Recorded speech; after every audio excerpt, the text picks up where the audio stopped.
வச்சா நீரும் அணைக்க முடியுமா? கண்ணிலே முள்ளு தைச்சா இமயம் மூட முடியுமா?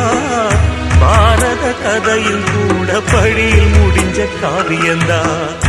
இருப்பதும் இறப்பதும் அந்த இயற்கையோட கையில, இருப்பதும் இறப்பதும் அந்த இயற்கையோட கையில. நான் மறைஞ்ச பின்னும் நிலைப்பது என் உயிர் எழுதும் கதையில.